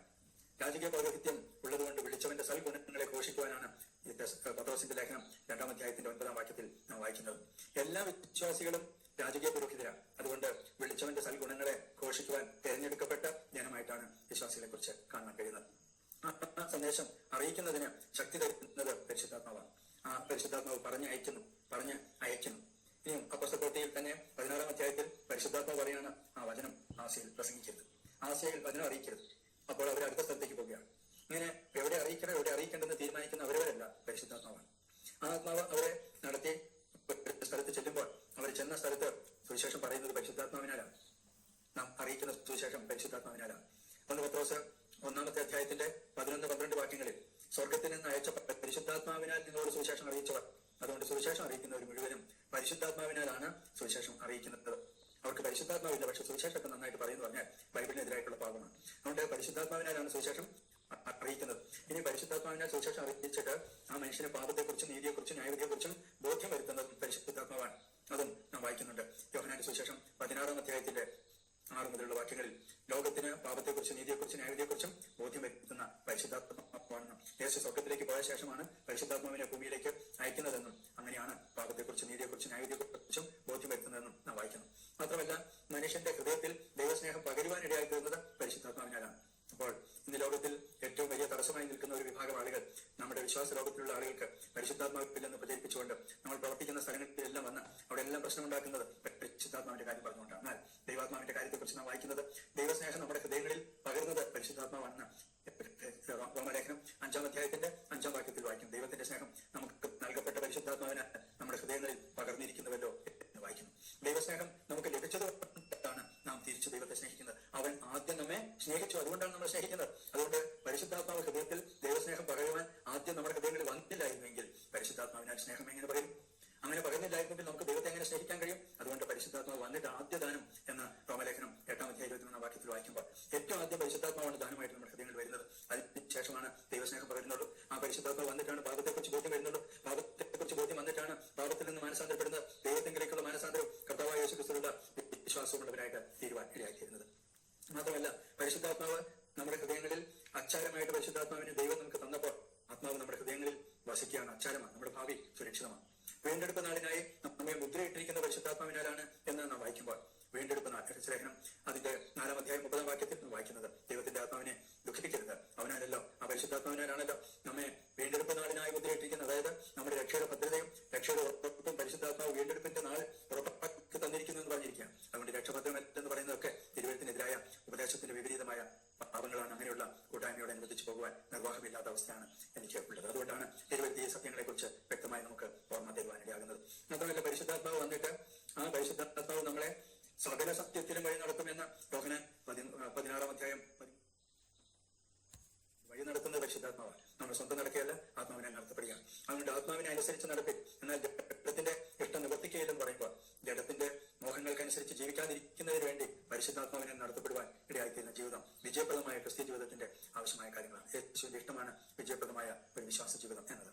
അതുകൊണ്ട് ലോകത്തെ ജയിക്കുവാൻ ലോകത്തിന് ക്രൂശിക്കപ്പെടുന്നു, പാപത്തെ ജയിക്കുവാൻ പാപത്തോട് വിട പറയുവാൻ ഇടയായിത്തീരുന്നു, പാപത്തിന് വേർപെടുന്നു, പാപത്തിന് നാം വേർപെടുന്നു, പാപത്തിൽ നിന്ന് പാപത്തിന് മരിക്കുന്നു, ലോകത്തിന് മരിക്കുന്നു, ക്രിസ്തുവിന് വേണ്ടി സ്വയത്തിന് മരിക്കുന്നു. നമ്മുടെ സ്വയം മരിച്ചു. ഞാനല്ല ജീവിക്കുന്നത്, ക്രിസ്തുവിന് ജീവിക്കുന്നു. അപ്പോൾ എന്റെ സ്വയം ഒരു തടസ്സമാണ്. ഞാൻ മരിച്ചു എന്ന കാഴ്ചപ്പാട് എനിക്ക് ക്രിസ്തുവിന് വേണ്ടി യേശുവിന്റെ ഇഷ്ടം സഫലമാക്കുവാൻ കഴിയും. യേശുവിന്റെ ഇഷ്ടം ലോകം മുഴുവനുള്ള ആളുകൾ ശിഷ്യരാകണം. ശിഷ്യരാക്കുവാൻ യേശു താല്പര്യപ്പെട്ടത് ശിഷ്യർ അടുത്തവരെ ശിഷ്യരാക്കുക, അവരുടെ അടുത്തവരെ ശിഷ്യരാക്കുക, അവരടുത്തവരെ ശിഷ്യരാക്കുക. യേശുവിന്റെ ശിഷ്യരാക്കണം, അവരവരെ ശിഷ്യരല്ല. അങ്ങനെ യേശുവിന്റെ ശിഷ്യത്വത്തിലേക്ക് ലോകം മുഴുവൻ വരുവാൻ യേശു പറഞ്ഞു, നിങ്ങൾ എന്റെ സാക്ഷികൾ ആകും. ശക്തി ലഭിച്ചിട്ട് എന്റെ സാക്ഷികൾ ആകും. അപ്പോസ്തലപ്രവൃത്തി 1:8 വാക്യം. അതുകൊണ്ട് യേശുവിന്റെ സാക്ഷി വഹിച്ച് യേശുവിന്റെ ശിഷ്യരായി തീർന്നാണ് യേശുവിന് വേണ്ടി നമ്മുടെ യേശുവിന്റെ ആഗ്രഹം സഫലമാക്കുവാൻ സാധിക്കുള്ളൂ. പ്രായോഗിക തലത്തിലും വാക്കിലും പെരുമാറ്റത്തിലും ഇടപാടിലും കൊടുക്കൽ വാങ്ങലുകളിൽ ഇങ്ങനെ എല്ലാ തലങ്ങളിലും യേശുവിന്റെ സാക്ഷ്യം വഹിക്കുവാൻ നമുക്കുള്ള ബാധ്യത ഇവിടെ ശ്രദ്ധേയമാണ്. കർത്താവ് അത് നമ്മളിൽ നിന്ന് പ്രതീക്ഷിക്കുന്നതായിട്ട് കാണാം. മറ്റൊരു തടസ്സം അവിശ്വാസമുള്ള ദുഷ്ടഹൃദയമാണ്. എബ്രായ ലേഖനം 3-ാം അധ്യായത്തിന്റെ 10-ാം വാക്യത്തിൽ അവിശ്വാസമുള്ള ദുഷ്ടഹൃദയം ആർക്കും ഉണ്ടാകാതിരിക്കാൻ നോക്കുവേ. ചുറ്റുപാടുകൾ എങ്ങനെയെങ്കിലും ആകട്ടെ, പക്ഷെ കർത്താവ് നമുക്ക് ജീവിക്കുന്ന ഒരു ദൈവമുണ്ട്. അതുകൊണ്ട് നിശ്ചയമായിട്ടും ആ ദൈവമുമ്പാകെ ജീവിക്കുവാൻ സാധിക്കുമെന്നുള്ള പ്രത്യാശ നിർഭരമായ ഒരു ജീവിതമാണ് ആവശ്യമുള്ള, സമർപ്പണം ആവശ്യമാണ്. അതുകൊണ്ട് അവിശ്വാസമുള്ള ദുഷ്ടഹൃദയം എന്ന് പറയുമ്പോൾ ദുഷ്ടതയിൽ നിന്നുള്ള വേർപാടാണ് വിശ്വാസമുള്ള ഹൃദയം. എല്ലാ വിശ്വാസവും ഈ ബൈബിൾ പറയുന്ന വിശ്വാസമാണ്, രക്ഷിക്കുന്ന വിശ്വാസമല്ല. ഒരു അനേക വൈദ്യന്മാരാൽ പലതും സഹിച്ച് ഉള്ള പണം മുഴുവൻ ചെലവഴിച്ചാലും സൗഖ്യം വരുമെന്ന് വിചാരിച്ച സ്ത്രീയെക്കുറിച്ച് വായിക്കുന്നുണ്ട്. അവരുടെ വിശ്വാസം ആദ്യത്തെ വിശ്വാസം അതല്ല. എന്നാൽ യേശു എന്നെ രക്ഷിക്കും എന്നുള്ള വിശ്വാസമാണ്, ആ വിശ്വാസമാണ് വേണ്ടത്. ഇതുപോലെ കർത്താവിനുള്ള വിശ്വാസമല്ലാതെ ബാക്കി മതങ്ങളിലോ രാഷ്ട്രീയങ്ങളിലോ ധനത്തിലോ വസ്തുവകകളിലോ സ്വയത്തിലോ ഈ ലോകത്തിൽ മറ്റെന്തിലെങ്കിലും വിശ്വസിച്ചാൽ ആ വിശ്വാസമല്ല, മറിച്ച് കർത്താവായ യേശുക്രിസ്തുവിന്റെ വിശ്വാസത്താൽ മാത്രമാണ് വിജയം വരിക്കുവാൻ ഇടയാക്കിയത്. അതുകൊണ്ട് ആ കർത്താവിന്റെ വിശ്വാസത്തോടെയാണ് ജീവിക്കുവാൻ ഇടയാകേണ്ടത്. മറ്റൊരു തടസ്സം പ്രത്യാശയില്ലാത്ത ജീവിതമാണ്. 1 തെസ്സലോനിക്കർ 1-ാം അധ്യായത്തിൽ വിശ്വാസവും പ്രത്യാശയും സ്നേഹത്തെക്കുറിച്ച് പറയുന്നുണ്ട്. എന്നാൽ 2 തെസ്സലോനിക്കർ 1-ാം അധ്യായത്തിന്റെ 3-ാം വാക്യത്തിൽ വിശ്വാസത്തെക്കുറിച്ചും സ്നേഹത്തെക്കുറിച്ചും പറയുന്നുണ്ട്. എന്നാൽ പ്രത്യാശയെക്കുറിച്ച് അവിടെ കാണുന്നില്ല. അവരുടെ ജീവിതത്തിൽ പ്രതിസന്ധികൾ നേരിട്ട സ്ഥിതിയിൽ അവർക്ക് എഴുതുന്നത് പ്രത്യാശ ഉണ്ടാകുന്നതിന് വേണ്ടിയും പ്രത്യാശയോടെ ധൈര്യത്തോടെ മുന്നോട്ട് പോകുന്നതിന് വേണ്ടിയുമാണ് എന്ന് കാണാം. അതുകൊണ്ട് വിശ്വാസമുള്ളവരായി പ്രത്യാശയുള്ളവരായി പിന്നെ സ്നേഹം ഉള്ളവരായിട്ടും ജീവിക്കുവാൻ കർത്താവ് ആഗ്രഹിക്കുന്നതായിട്ട് കാണാം. സ്നേഹമില്ലെങ്കിൽ ഏതുമില്ല എന്ന് പറയുമ്പോൾ അർത്ഥമാക്കുന്നത് 13-ാം അധ്യായത്തിൽ ശരീരത്തോടെ ഏൽപ്പിച്ചു, സ്നേഹമില്ലെങ്കിൽ ഏതുമില്ല. ലോകത്തിലുള്ള എല്ലാ ഭാഷകളും അറിഞ്ഞു, ദൂതന്മാരുടെ ഭാഷയും സകല ജ്ഞാനവും ഒക്കെ ഗ്രഹിച്ചു, പക്ഷെ സ്നേഹമില്ലെങ്കിൽ ഏതുമില്ല. ദൂതന്മാരുടെ ഭാഷ മനുഷ്യരാരും സംസാരിച്ചതായിട്ട് ബൈബിളിൽ ഒരു വാക്യം പോലും ഇല്ല. മറിച്ച് ദൂതന്മാരുടെ ഭാഷ സംസാരിച്ചാലും എന്നുള്ള സംഭവിക്കാത്ത ഒരു കാര്യത്തെക്കുറിച്ച് പറയാം. മലയെ നീക്കാൻ തക്ക വിശ്വാസം ഉണ്ടായാലും സ്നേഹമില്ലെങ്കിൽ ഏതുമില്ലെന്ന് പറയുമ്പോൾ സ്നേഹത്തിന് ഇത്രയും പ്രാധാന്യമുണ്ടെന്ന് അവിടെ ഉറപ്പിക്കുകയാണ് ചെയ്യുന്നത്. അങ്ങനെയുള്ളതുകൊണ്ട് സ്നേഹം എല്ലാം ക്ഷമിക്കുന്നു, എല്ലാം സഹിക്കുന്നു, എല്ലാം വിശ്വസിക്കുന്നു, എല്ലാം പ്രത്യാശിക്കുന്നു. സ്നേഹം ഒരു നാട് ഉതിർന്നു പോകാത്ത സ്നേഹമാണ്. ആ സ്നേഹം ഒരിക്കലും ഉതിർന്നു പോകാത്ത വരുംകാലം നിത്യതയിലും സ്നേഹം ഉണ്ടായിരിക്കും. വിശ്വാസം പ്രത്യാശ ഈ ഭൂമിയിൽ മാത്രമേ ഉള്ളൂ. കർത്താവിന്റെ സന്നിധിയിൽ വന്നു കഴിഞ്ഞാൽ ഇനി ഞാൻ കർത്താവ് വിശ്വസിക്കുന്നു എന്ന് പറയേണ്ട പ്രശ്നം വരുന്നില്ല, പ്രത്യാശിക്കുന്നു എന്ന് പറയേണ്ട കാര്യം വരുന്നില്ല. മറിച്ച് അന്നും കർത്താവിനെ സ്നേഹിച്ചുകൊണ്ടേയിരിക്കുന്ന ഒരു ജീവിതമാണ്. യേശു കർത്താവിന്റെ ശിഷ്യരെന്ന് എല്ലാവരും അറിയാനിടയാക്കി തീർക്കുന്നത് സ്നേഹമാണ്. അതുകൊണ്ട് സ്നേഹമില്ലാത്ത കൂടിവരവാണെങ്കിൽ, സ്നേഹമില്ലാത്ത സഭകളാണെങ്കിൽ, സ്നേഹമില്ലാത്ത കുടുംബങ്ങളാണെങ്കിൽ, സ്വയം ജീവിതത്തോട് സ്നേഹമില്ലെങ്കിൽ ആത്മഹത്യയിലേക്ക് പോകുവാൻ ഇടയാകുന്നു. സ്വയം ജീവിതത്തെ ദൈവം തന്നിരിക്കുന്ന കഴിവുകൾ, ദൈവം തന്നിരിക്കുന്ന കാഴ്ചപ്പാടുകളിലൊക്കെ ദൈവത്തിന്റെ ഹിതപ്രകാരം നമ്മെ തന്നെ പരിഗണിക്കുവാൻ, മറ്റുള്ളവരെ പരിഗണിക്കുവാൻ, കുടുംബത്തെ പരിഗണിക്കുവാൻ ഒക്കെ ഇടയായിത്തീരുന്നത് സ്നേഹത്തിന്റെ അടിസ്ഥാനത്തിലാണ്. ആ പരിഗണന നഷ്ടപ്പെടുന്ന സ്ഥിതി ആണ് സ്നേഹമില്ലായ്മ. സ്നേഹമില്ലെങ്കിൽ ഏതുമില്ല എന്ന് വായിക്കുമ്പോൾ സ്നേഹമുണ്ടെങ്കിൽ എല്ലാമുണ്ട്. സ്നേഹം പാപങ്ങളുടെ ബഹുത്വത്തെ മറയ്ക്കുന്നു എന്ന് വായിക്കുന്നു. ആരുടെയും കുറ്റം തുറന്നു പറയാൻ ഇഷ്ടപ്പെടില്ല. എപ്പോൾ സ്നേഹമുണ്ടെങ്കിൽ ബഹുത്വമുള്ള പാപം അത് മറച്ചു വെക്കാൻ ഇഷ്ടപ്പെടും. ആരും അങ്ങനെ അവര് തെറ്റ് ചെയ്തു, ആ തെറ്റ് ചെയ്തു എന്ന് പറഞ്ഞ് നടക്കുകയോ അങ്ങനെ വിശ്വാസ ലോകത്തിന് അപമാനം വരുത്തുന്ന ഒരു സ്റ്റേജിലേക്ക് ചെല്ലുകയോ ചെയ്യുന്നില്ല എന്ന് നമുക്ക് കാണാനായിട്ട് കഴിയുന്നു. സ്നേഹം അത് പിതാവിനെ സ്നേഹിക്കുന്ന സ്നേഹം, ക്രിസ്തുവിനോടുള്ള സ്നേഹം, ദൈവാത്മാവിന്റെ സ്നേഹം, ആ സ്നേഹം ഒക്കെ ദൈവത്തിൽ നിന്ന് ഇങ്ങോട്ട് ലഭിച്ചതുകൊണ്ട് തിരിച്ച് ചെയ്യുന്നതാണ്. അതുപോലെ ദൈവത്തിന് നമുക്ക് ലഭിച്ച സ്നേഹമാണ് നമുക്ക് സഹവിശ്വാസികളോട് സ്നേഹിക്കാൻ കഴിയുന്ന സ്നേഹം. അതാണ് ദൈവസ്നേഹം എന്ന് പറയുന്നത്. മാനുഷിക സ്നേഹമാണെങ്കിൽ അവരെന്നെ സ്നേഹിച്ചു, അതുകൊണ്ട് ഞാൻ സ്നേഹിക്കുന്നു. മൃഗീയ സ്നേഹം എന്ന് പറഞ്ഞാൽ നമ്മൾ കൊടുക്കുന്ന ചോറ് ഒരു നായ്ക്ക് കൊടുക്കുന്നുവെങ്കിൽ, ഒരു പട്ടിക്ക് കൊടുക്കുന്നുണ്ടെങ്കിൽ അത് കൊടുക്കുന്ന അതേ കൈക്ക് തന്നെ കടിക്കും. അത് ആ തരത്തിലുള്ള അതിന് സ്നേഹം അങ്ങനെ വെളിപ്പെടുത്താൻ അറിയുള്ളൂ. എന്നാൽ അതേസമയം ദൈവസ്നേഹത്തിന്റെ പ്രത്യേകത, നാം പാപികളായിരുന്നപ്പോൾ നമ്മെ സ്നേഹിച്ചു, ദൂരസ്ഥരായിരുന്നപ്പോൾ നമ്മെ സ്നേഹിച്ചു, ശത്രുക്കളായിരുന്നപ്പോൾ നമ്മെ സ്നേഹിച്ചു, നമ്മൾ ദൈവസന്നിധിയിൽ അഭക്തരായിരുന്നപ്പോൾ, ഭക്തിയില്ലാത്തപ്പോൾ നമ്മെ സ്നേഹിച്ചു, ദൈവത്തിന്റെ സന്നിധിയിൽ അടുത്തു വരുവാൻ യാതൊരു യോഗ്യതയുമില്ലാതെ നിരപ്പില്ലാതിരുന്നപ്പോൾ സ്നേഹിച്ച സ്നേഹം. അതിന്റെ ഫലമോ ക്രിസ്തു നമുക്ക് വേണ്ടി കഷ്ടം അനുഭവിച്ചു. അതുകൊണ്ട് ക്രിസ്തുവിന്റെ കഷ്ടാനുഭവങ്ങളിൽ പങ്കുള്ളവരാകുമ്പോൾ സന്തോഷിച്ചു കൊള്ളുവിൻ എന്ന് പറയുമ്പോൾ കഷ്ടം വന്നു എന്ന് പറഞ്ഞ് പരാതി പറയുന്നത് അത് ജീവിതത്തിന്റെ മറ്റൊരു തടസ്സമാണ്. അതുകൊണ്ട് യേശുവിന്റെ ഇഷ്ടം ചെയ്യുന്നതിനുള്ള ആ കാര്യത്തിൽ തടസ്സങ്ങളായിട്ട് വരുന്നതിൽ മറ്റൊന്നായിട്ട് അതിരിക്കുന്നു. അനേക തരത്തിലുള്ള കഷ്ടതകളെ കുറിച്ച് നാം തിരുവഴുത്തിൽ വായിക്കുന്നുണ്ട്. അതിന്റെ ഉദ്ദേശത്തെക്കുറിച്ചും കാണുവാനായിട്ട് കഴിയുന്നുണ്ട്. നാം കഷ്ടത്തെക്കുറിച്ച് ഫിലിപ്പിയ ലേഖനം 1-ാം അധ്യായത്തിന്റെ 29-ാമത്തെ വാക്യത്തിൽ കഷ്ടം ഒരു വരമായിട്ട് തിരുവഴുത്തിൽ പറയുന്നുണ്ട്. ഒരു വരമാണ്, ദൈവം തന്നിരിക്കുന്ന ഒരു വരമാണ്. 1 തെസ്സലോനിക്കർ അതിന്റെ 3-ാമത്തെ അധ്യായത്തിൽ 3-ാം വാക്യത്തിൽ കഷ്ടം അനുഭവിക്കാൻ നിയമിക്കപ്പെട്ടിരിക്കുന്നു എന്ന് വായിക്കുന്നുണ്ട്. അതൊരു നിയമനമാണ്. വിശ്വാസികൾക്ക് എല്ലാവർക്കും ദൈവം നിയമിച്ച. ഇത് മഹാപീഠനത്തെ കുറിച്ചല്ല പറയുന്നത്, മറിച്ച് ക്രിസ്ത്യാനിയായിട്ടുള്ള കഷ്ടം, കർത്താവിന്റെ നാമം നിമിത്തമുള്ള കഷ്ടമാണ്. ഇതൊരു ഭാഗ്യമായിട്ടാണ് കഷ്ടം, ഒരു ഭാഗ്യമായിട്ടാണ് 1 പത്രോസ് 3-ാം അധ്യായം 14-ാം വാക്യത്തിൽ വായിക്കുന്നത്. കഷ്ടം ദൈവം നമുക്ക് ദൈവത്തിന്റെ ഹിതപ്രകാരമുള്ള കഷ്ടം എന്ന് 1 പത്രോസ് 3-ാം അധ്യായം 17-ാം വാക്യത്തിൽ വായിക്കുമ്പോൾ ദൈവത്തിന്റെ ഇഷ്ടമാണ് ആ കഷ്ടമെങ്കിൽ അത് നമുക്ക് അനുഭവിക്കുവാൻ ഒരു മടിയും വേണ്ടതില്ല. അതൊക്കെ നന്മയ്ക്കാക്കി തീർക്കുന്നവനാണ്. പരീക്ഷ സഹിക്കുക എന്നുള്ള വാക്ക് 1 പത്രോസ് 4-ാം അധ്യായം 12-ാം വാക്യത്തിൽ നാം വായിക്കുന്നുണ്ട്. പരീക്ഷ, അനേക പരീക്ഷകളിലൂടെ അഗ്നിശോധനയിൽ ആ പരീക്ഷ വന്നു കഴിയുമ്പോൾ അത് നമ്മളെ അതിശയമായിട്ട് വിചാരിക്കേണ്ടതില്ല. അതൊക്കെ നന്മയ്ക്കാക്കി തീർക്കുന്ന ഒരു ദൈവമാണ്. അതുകൊണ്ട് തേജസ്സിന് വേണ്ടിയിട്ടാണ് കഷ്ടം. 1 പത്രോസ് 5-ന്റെ 10-ാം വാക്യത്തിൽ കഷ്ടതയിൽ സഹിഷ്ണുത, സഹിഷ്ണുത സിദ്ധത, സിദ്ധത പ്രത്യാശ, ഇങ്ങനെ ഇവയൊക്കെയും അനുഭവിച്ചുകൊണ്ട് ഇങ്ങനെ ഇതിനെയൊക്കെ അതിജീവിക്കാനുള്ള ശക്തി തരുന്ന ദൈവം ഭാഗ്യം ജീവിക്കുവാൻ, ഏകാഗ്രതയോടെ ജീവിക്കാൻ വേണ്ടിയാകാം അവസരം ഒരുക്കി ആസ്വദിച്ച് നന്ദി അറിയിക്കുന്നു. ഒത്തിരി കാര്യങ്ങളുണ്ടെങ്കിലും ഇതിനെക്കുറിച്ച് പഠിക്കാനുള്ള ചെറിയ അവസരം മാത്രമാണ് ഇതിലൂടെ നൽകുവാനായിട്ട് ആഗ്രഹിച്ചത്. ദൈവം എല്ലാവരെയും അനുഗ്രഹിക്കട്ടെ, സഹായിക്കട്ടെ.